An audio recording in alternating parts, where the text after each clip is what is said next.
Assalamualaikum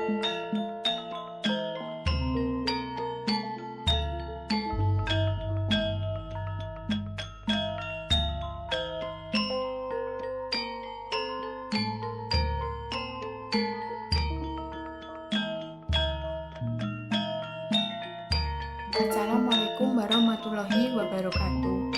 Perkenalkan, nama saya Ninda Windiati, NIM 205231248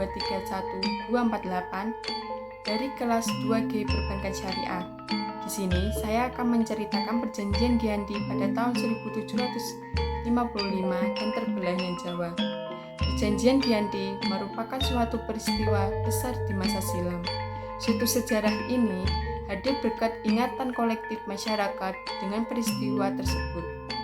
Perjanjian ini lahir sebagai sebuah sepakatan segi politik antar Pakubuwono III, Pangeran Mangkubumi, dan Perserikatan Perusahaan Perdagangan India Belanda atau VOC. Pada tanggal 13 Februari 1755, nama Giyanti sendiri diambil dari lokasi pendatangan perjanjian, yakni di Desa Janti. Dalam pelafalan Belanda, ia disebut Giyanti, dan secara tulis terbaca sebagai Giyanti. Tempat tersebut dikenal Dukuh, Kertanjadi Hajol, Karanganyar, Jawa Tengah. Di masa silam perjanjian Giyanti ini dibuat dalam rangka mereda api konflik yang telah terjadi berlarut-larut. Usai perpindahan keraton Kartasura ke Surakarta, api dari peristiwa geger pecinan ternyata belum mati tepat di sumbernya. Ketika itu, Mangkubumi membantu Pakubuwono II yang meredakan api konflik mendapatkan hadiah berupa sebidang tanah. Namun, luas tanah yang diberikan menimbulkan kecemburuan salah seorang Gubernur Jenderal Baron van Henhoff. Sang Gubernur Jenderal di Batavia itu pun lantas mengeluarkan keputusan yang mengambil tanah tersebut tidak jadi dimiliki oleh Mangkubumi. Keinginan Pangeran Mangkubumi yang juga hendak menjadi penguasa di tanah Jawa pada tanggal 23 September 1754, nota kesepahaman VOC dan Mangkubumi pengganti Pakubuwono II.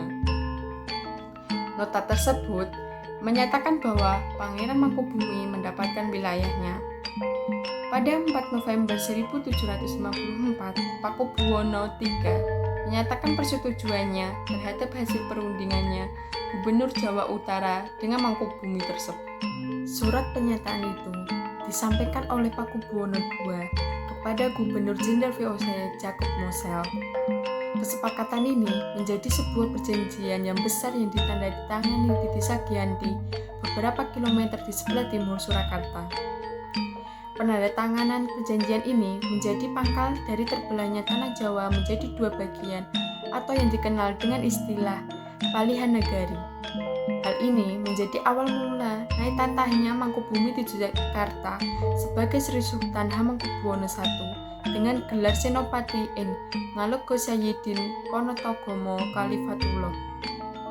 Sejak ditandatangani perjanjian tersebut pada 13 Februari 1756, lalu 2 hari kemudian, tanggal 15 Februari 1755, ada pertemuan untuk meneruskan pembagian aspek atribut keraton, antara lain yaitu keris yang menjadi pusaka raja, itu diserahkan kepada Sultan Hamengkubuwono I. Kedua bahasa Jogja meneruskan ada di dialek namanya bahasa Bagongan. Bahasanya juga punya identitas kalau ada yang satu G dan satu Nj. Kalau Yogyakarta seperti kegagahan atau Surakarta, Solo lebih ke halus. Blangkon Yogyakarta dan Surakarta juga berbeda.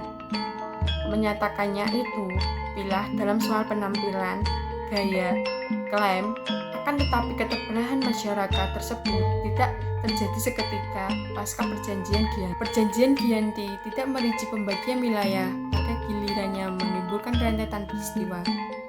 Pembagian itu sengaja diacak sepertinya karena banyak wilayah yang tumpang tindih satu sama lain.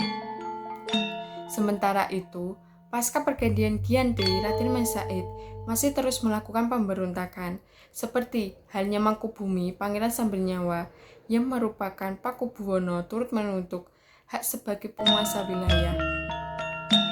Dalam gerakannya pada Oktober 1755, Raden Mas Said berhasil mengalahkan satu kelompok VOC, akhirnya menyudahinya dengan penandatangan perjanjian Salatiga pada tahun 1767.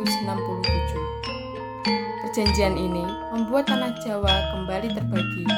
Pada perjanjian ini disepakati bahwa Raden Mas Said mendapat sebagian dari wilayah Kesunanan Surakarta dengan wilayah kekuasaannya yang dikenal Kadipaten Mangkunegaran. Pangeran Sambernyawa pun bercata-tata dengan gelar Kanjeng Gusti Pangeran Adipati karo Mangkunegara Lelono Jaya Miseso Senopati ing Alego Satriya Raga Mataram ing Nagari Surakarta Hadiningrat.